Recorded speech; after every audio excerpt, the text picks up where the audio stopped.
Hello student, आज के इस वीडियो में हम प्राकृतिक भूगोल का नेक्स्ट टॉपिक नदियों के बारे में जानेंगे। तो सबसे पहले हम नदियों की परिभाषा को समझेंगे। नदियाँ पृथ्वी की सतह पर बहने वाला मीठे पानी का प्रवाह होता है कि मीठे पानी का जो प्रवाह होता है वो नदियाँ होती है। ये ऊंचाई वाले स्थानों से निकलती है और समुद्र या झील में जाकर मिलती है। अब हम नदियों के 3 प्रमुख भाग पढ़ेंगे। सबसे पहला होता है उद्गम स्थल, सोर्स, जहाँ से नदी की शुरुआत होती है, जैसे पहाड़ों, ग्लेशियर से। उदाहरण के लिए गंगा नदी का उद्गम गौमुख हिमालय से होता है। अब हम नेक्स्ट पढ़ेंगे मध्य भाग, मिडिल कोर्स। ये भाग मैदानी इलाकों से होकर बहता है, जैसे कि हमारे उत्तरी मैदान में नदियाँ बहती हैं। नदी की गति यहाँ थोड़ी धीमी हो जाती है और यहाँ घाटियाँ मोड़ बनाती है। और सबसे लास्ट भाग नदी का होता है मुहाना, जहाँ नदी समुद्र या झील में मिलती है। यहाँ पर डेल्टा जैसे सुंदरवन या छोटी खाड़ी बन सकती है।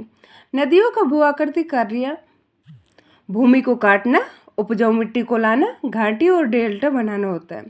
नदी धरातल की आकृति को बदलने वाली प्रमुख प्राकृतिक शक्तियाँ होती हैं। अब हम जानेंगे कि नदियों का मानव जीवन में महत्व क्या होता है। Importance of reverse in human life. सबसे पहले कृषि में उपजाऊ मिट्टी, सिंचाई हेतु जल के लिए जल मिलता है हमें। सेकंड है पेयजल, पीने के लिए शुद्ध जल मिलता है हमें नदियों से, जैसे कि आपको पता है समुद्र में खारा पानी, लेकिन नदियों का मीठा और शुद्ध जल होता है। और नेक्स्ट है ऊर्जा, जल विद्युत उत्पादन में भी हमें नदियों के पानी की सहायता होती है, हमें नदियों के पानी की आवश्यकता होती है। नेक्स्ट है परिवहन, जलमार्ग, नदी परिवहन। और उससे भी नेक्स्ट है संस्कृति, कई सभ्यताएं नदियों के किनारों बसी है, जैसे गंगा घाटी। अब हम नेक्स्ट पढ़ेंगे भारत की प्रमुख नदियाँ, मेजर रिवर्स ऑफ इंडिया। इसमें हम पढ़ेंगे नदी का नाम, उसका उद्गम स्थान और जहाँ पे वो समुद्र में मिलती है वो पढ़ेंगे।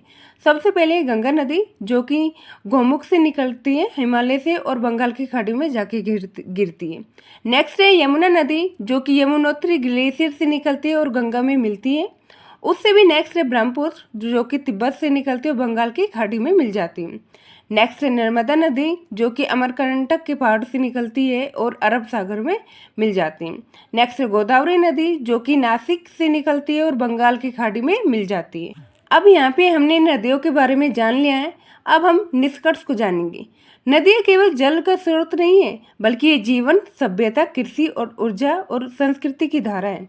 इनके संरक्षण और समझ हमारा दायित्व भी है और ज़रूरत भी है। तो इस वीडियो में हमने नदियों के कुछ इम्पोर्टेंट पॉइंट्स को डिस्कस किया है। अगर आपको मेरी ये वीडियो अच्छी लगी हो तो प्लीज़ लाइक और सब्सक्राइब करना। Thank you.